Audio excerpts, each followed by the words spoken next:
Boards in Jira are a great tool for managing work, so let's jump in and understand what they can do and how they can make your life a bit easier. Jira supports two main types of boards which relate to two main types of agile project management. First, we have a Scrum board, and next a Kanban board. Now, before we jump into Jira, we need to understand the difference between these two methodologies to understand why Jira behaves differently. Scrum is a type of agile project management that works in iterations. Now, this can be a 1 to 4 week period of time where the team focuses just on specific work items. This is usually expressed by the team sitting down and choosing what they're going to work on for the next iteration. For example, they will go through the backlog, the list of all possible work items that haven't yet been selected for work, and select the ones that will fit into the upcoming sprint or iteration. This means that the team will have to have a backlog, a list of things that they aren't doing currently, and then an active sprint, what they are working on now. When we get into Jira, we'll see both of these things very clearly defined, which makes it easy for the team to know what they should be working on and what they should be planning to do in the future. Now, Scrum does allow us to plan out multiple sprints, so the team can sit down over time and have items lined up over the next few iterations. On the other hand, we have a Kanban board, and this relates more to Kanban, another flavor of Agile. Kanban is more focused on controlling workflows and optimizing the throughput of a team. So Kanban doesn't operate in these increments. It doesn't have sprints. It also doesn't have a backlog in the same way that Scrum does. Instead of separating the backlog from the active work, the backlog might be represented as a column on the board, just labeled to do or not yet done. Here, the team can look through that and choose what they would like to move forward through their workflow. Kanban, however, does have something that Scrum does not. It has work in progress limits. These limits will help the team understand how much work should be actively worked on any given status. For example, the team may decide no more than 5 items should be worked on at a time. This allows the team to focus just on 5 things. Now, if another thing has to be added, either they have to complete an item or they have to move one back into the backlog, into the work they haven't done yet.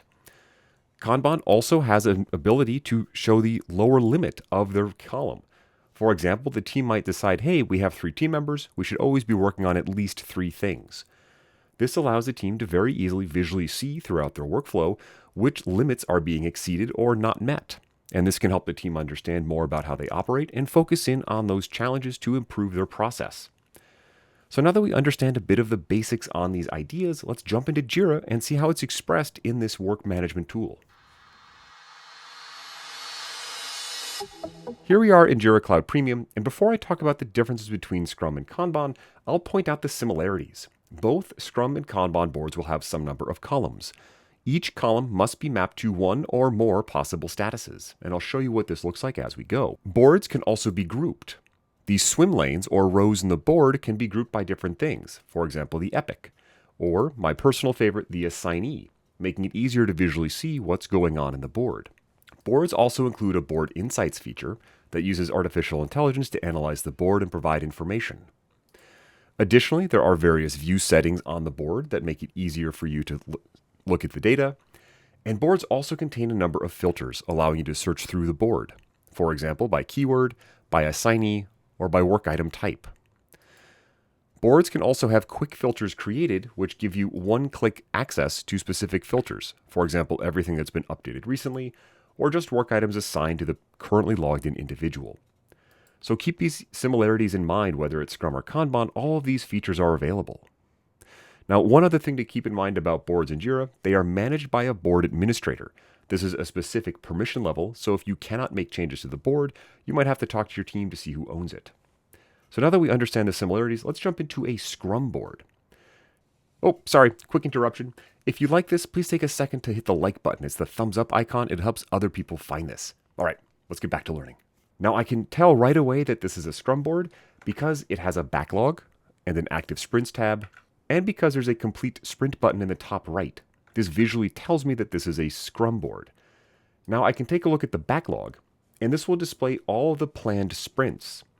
In this case, I have an active sprint from the 4th to 15th, and one planned in the next iteration after that. This allows the team to optionally go in and plan out future sprints as they start to understand requirements. The team, however, does not have to commit to this work until the start of the sprint when they begin it. At the bottom, I have the backlog, which is the list of all the work items we have not yet chosen to work on. Ideally, this is prioritized by the product owner, so the work items on the top are the things we should work on next. As the project goes on, more and more items will be added to the backlog, and the product owner is responsible for prioritizing them, putting the ones at the top they feel should be done first, and the ones at the bottom they feel should be done last. On the board itself, the team will be working on work items and moving them through statuses as they complete tasks, and otherwise using this to manage their work. Once the sprint is done, they can click on Complete Sprint and record the fact that this has been completed. So this is a Scrum board. Again, it works in this iteration, and it only shows work items that have been committed to for this sprint. Now let's take a look at a Kanban board. This will be visually very similar. The biggest difference is there is no backlog tab. Kanban's backlog is represented in this to-do column. Now the exact name of the column can differ, but this column represents all the work the team has identified but has not yet committed to doing. You'll also notice that the Kanban board does not have a complete sprint button because Kanban does not use sprints. They are less concerned with a time-bound box of work and more concerned with ensuring the team is focused on their pipeline. In this example, I have 3 columns: to do, in progress, and done, and there are work in progress limits on this middle column. I should have at least 3, but no more than 5 items. I can see here I'm in excess. I have 6, so I'll move 1 out, and that will return it to gray, telling me I'm right in the sweet spot. If I have less than my minimum, Jira will visually show me with a yellow bar indicating, hey, you probably have some capacity. Each team will have its own limits in each column, and each team should keep careful eye on these, because if we go over, it means we're distracted and we can't focus, and if we go under, we're wasting capacity. We could be doing more. Now, this particular board shows 3 columns. However, if I go to move a work item, I can see that there are different statuses within in progress. So in this example, multiple statuses have been mapped to one column. Both Scrum and Kanban can do this, and it's up to each team to determine how many columns they need and how those statuses should be mapped. The only thing to keep in mind here is that when I click and drag, I need to be careful to select the appropriate status and not just blindly drop it in one of these. So that is a difference between Scrum and Kanban in Jira. It's very important to know the differences because each one offers a slightly different set of features that can help support your team. I will also point out it is possible for a project to have multiple boards. Some kind of work may be in a Scrum board, other kinds of work might be in Kanban. It is entirely up to your team to decide which tools work best for them. So if you have doubts or are unsure, talk to your team lead or your manager or other team members to understand how you and your team have decided to work on it. I am curious though, how does your team operate? What kind of methodologies do you use, and how do you use tools like Jira to support them? Drop a comment below. Also, I really hope you enjoyed this, so please take a minute to like and subscribe to the video. It'll help other people find it, and also gives me great feedback on what you like and want to do. And if you are interested in learning more about this, I have a number of links in the description to various online learning courses that will help you expand your knowledge and give you a much better foundation in these tools. So thank you so much again for joining me. I really hope you enjoyed this, and I'm looking forward to seeing you here again soon. Me again, thank you so much for watching that video. Check out more here, and pop down into the description. I've got a blog with weekly content. I also have a lot of online learning on Atlassian stuff and project management. And if you need personalized training for you and your team, reach out and let me know. I'll be happy to get something set up for you. Thanks again for watching, and I'm looking forward to seeing you here again soon.